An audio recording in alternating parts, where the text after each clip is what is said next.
Bro, what just went down in Los Angeles changes everything. I'm talking about a move that flips the whole season on its head. The kind of move that throws gasoline on the fire and makes the entire MLB look over here like, no way, these dudes pulled it off again. Because, fam, the Dodgers just stole a 3-time All-Star from a rival, and not just anyone.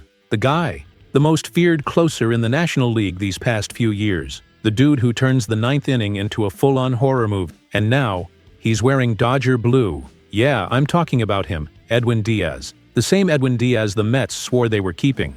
The same Edwin Díaz who carried that bullpen for years. The same Edwin Díaz who finished last season with 28 saves and a 1.63 ERA.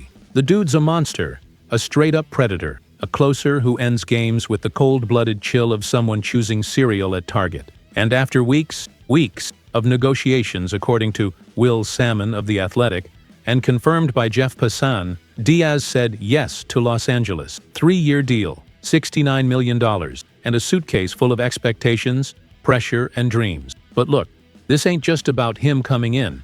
This is about the collateral damage, because when you steal the best reliever from a team that already battles you financially, on the market, and in the postseason, you're not just getting stronger, you're making the rival weaker. And that, in today's MLB, is straight chess, big brain stuff. The Dodgers already had the best rotation in the league. Yamamoto, Glasnow, Miller, Paxton, Stone. And now you're telling me we're closing games with Edwin Díaz? No, this is not normal. This is Los Angeles. And let me say something people aren't talking about enough. This move isn't just about talent, it's about message. The front office looked at last season. Yeah, the season we won the World Series but almost fumbled it. And said, never again. Never again are we shaking in the 9th. Never again are we strolling into October hoping for bullpen miracle. Never again are we living on improvisation. And behind the scenes, pressure. Heavy pressure. Dave Roberts was asking.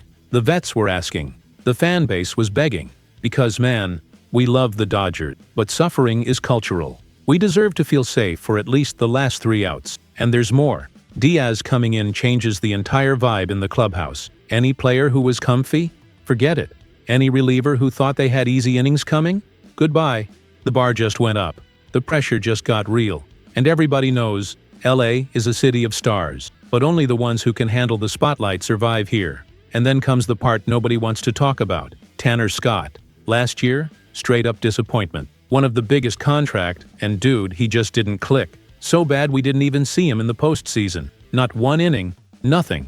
And during the winter meetings, Dave Roberts spilled it. Said Scott was dealing with physical issues, some public, some hidden. Serious stuff. Things that messed with his mechanics, his confidence, his rhythm, everything. And he went further. Said the guy never felt comfortable in 2025. That everything seemed to go wrong. And that the transition to Los Angeles hit him mentally. And I'm here thinking, yeah, that's LA. Either you embrace the pressure, or it eats you alive. But Roberts was clear. 2025 was weird. Not who the guy really is. Now imagine this. Take a breath. Scott, 100% healthy. Yamamoto dropping 7 innings of pure art. And Edwin Díaz showing up at the end to close it like it's a video game. That's not a bullpen. That's a warning. But now I gotta throw you into the fire with me. Was this the right move? Did we invest too heavy in a closer, after spending millions on another reliever who didn't deliver? Is the front office acting like die-hard fans? Or like politicians trying to keep morale sky high? Because let's be real. The 2025 bullpen wasn't trustworthy. But now, did we overdo it? Or did we finally get it right? Tell me, is this genius?